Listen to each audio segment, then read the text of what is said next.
여러분 안녕하세요. 찾아가는 새벽기도 시카고 한인제일연합 감리교회 조선영 목사입니다. 오늘도 변함없는 주님의 은혜와 평강이 저와 여러분의 삶의 종일 풍성하기를 기도합니다. 오늘 말씀은 역대상 14장 8절에서 17절까지 말씀입니다. 다윗이 기름 부음을 받아 온 이스라엘의 왕이 되었다 함을 블레셋 사람들이 듣고 모든 블레셋 사람들이 다윗을 찾으러 올라오매 다윗이 듣고 대항하러 나갔으나 블레셋 사람들이 이미 이르러 르바임 골짜기로 쳐들어온지라. 다윗이 하나님께 물어 이르되 내가 블레셋 사람들을 치러 올라가리이까 주께서 그들을 내 손에 넘기시겠나이까 하니 여호와께서 그에게 이르시되 올라가라 내가 그들을 내 손에 넘기리라 하신지라. 이에 무리가 바알브라심으로 올라갔더니 다윗이 거기서 그들을 치고 다윗이 이르되 하나님이 물을 쪼갰같이 내 손으로 내 대적을 흩으셨다 하므로 그곳 이름을 바알브라심이라 부르니라. 블레셋 사람이 그들의 우상을 그곳에 버렸으므로 다윗이 명령하여 불에 사르니라. 블레셋 사람들이 다시 골짜기를 침범한지라. 다윗이 또 하나님께 묻자온되 하나님이 이르기를 마주 올라가지 말고 그들 뒤로 돌아 뽕나무 숲을 맞은편에서 그들을 기습하되 뽕나무 꼭대기에서 걸음 걷는 소리가 들리거든 곧 나가서 싸우라. 너보다 하나님이 앞서 나아가서 블레셋 사람들의 군대를 치리라 하신지라. 이에 다윗이 하나님의 명령대로 행하여 블레셋 사람들의 군대를 쳐서 기브온에서부터 게셀까지 이르렀더니 다윗의 명성이 온 세상에 퍼졌고 여호와께서 모든 이방 민족으로 그를 두려워하게 하셨더라. 아멘. 오늘 본문에서 다윗은 위기 앞에서 놀라운 반응을 보입니다. 블레셋이 다시 침략해 들어왔습니다. 다윗은 이미 이들과 전쟁을 치른 적이 있었죠. 이전에 승리를 해봤기 때문에 인간적으로 생각한다면 과거의 전략을 그대로 다시 써도 될 법합니다. 그러나 그는 그렇게 하지 않고 다시 하나님께 나아가 묻습니다. 하나님, 이번에도 제게 승리를 주시겠습니까? 다윗은 하나님과 논의한 것입니다. 신학자 유진 피터슨은 이렇게 말합니다. 기도는 성스러운 대화다. 그는 기도를 단지 청원하고 간구하는 도구나 수단이 아니라 하나님과 삶의 동반자적 관계 속에서 나누는 친밀한 의논으로 보았습니다. 본문은 두 장면으로 구성되는데요. 첫 번째 전투에서 다윗은 제가 올라가야 합니까? 라고 묻습니다. 그리고 하나님이 대답하시죠. 올라가라. 내가 그들을 내 손에 넘기겠다. 다윗은 이 말씀대로 나아가고 전쟁에서 승리합니다.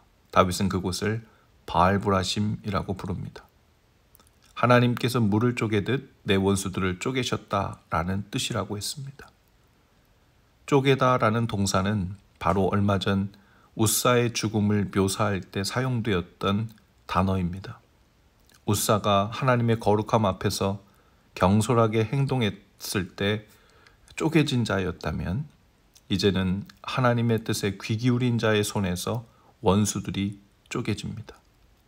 같은 단어가 완전히 다른 맥락에서 사용되고 있죠.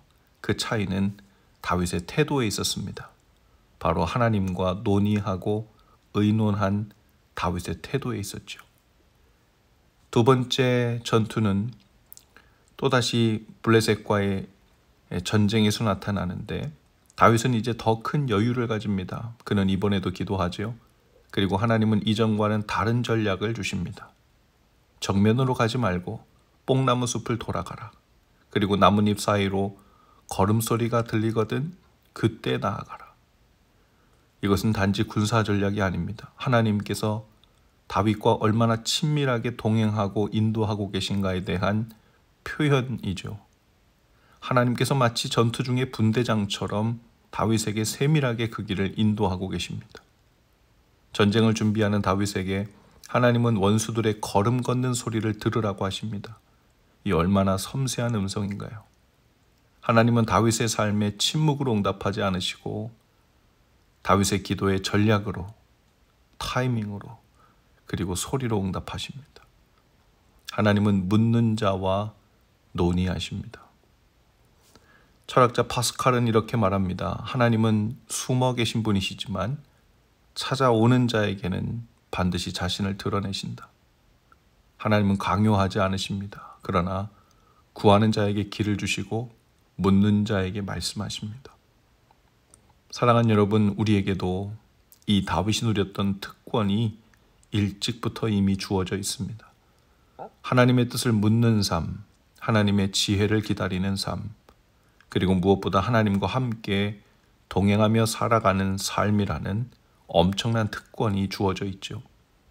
성령을 통해 언제 어디든 세상 끝날까지 함께 하실 것이라는 약속을 이미 우리에게 주셨습니다. 우리는 때로 하나님의 응답을 기다리지 못하고 조급하게 행동할 때가 있지요.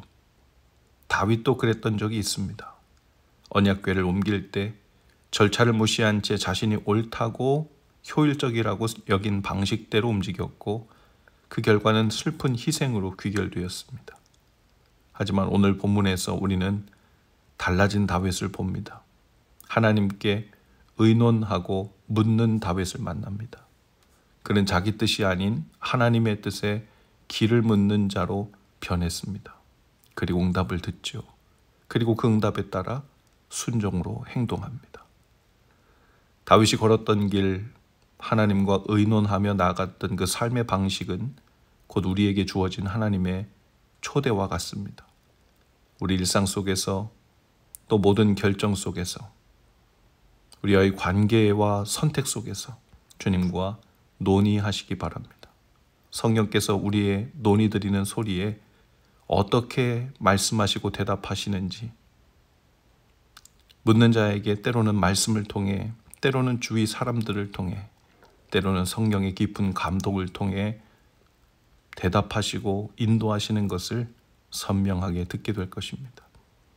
때로는 지금 당장 선명한 소리를 듣지 못했더라도 그 길을 믿음으로 나아가면서 주님의 인도하시는 손길을 보게 되고 알게 될 것입니다. 우리는 하나님을 단지 아는 자가 아니라 하나님과 대화하는 자가 되어야 합니다. 하나님은 여전히 살아계시고 오늘도 지금도 묻는 자에게 말씀하시죠. 주님께 묻고 주의 말씀을 듣고 주의 뜻에 따라 행하는 삶으로 더 깊이 나아가시는 저와 여러분 다 되실 수 있기를 주님의 이름으로 축복합니다. 기도하시겠습니다. 주님, 저희가 다윗처럼 먼저 주께 묻는 삶을 살게 하옵소서. 주님의 뜻을 신뢰하며 조급함을 내려놓고 걸음소리 하나에도 귀 기울이는 겸손한 믿음을 주옵소서. 오늘도 주님과 동행하며 묻고 듣고 따르는 삶을 살게 하옵소서. 예수님의 이름으로 기도합니다. 아멘. 여러분 오늘도 말씀 동행으로 화이팅입니다. 저는 내일 아침에 다시 찾아오겠습니다.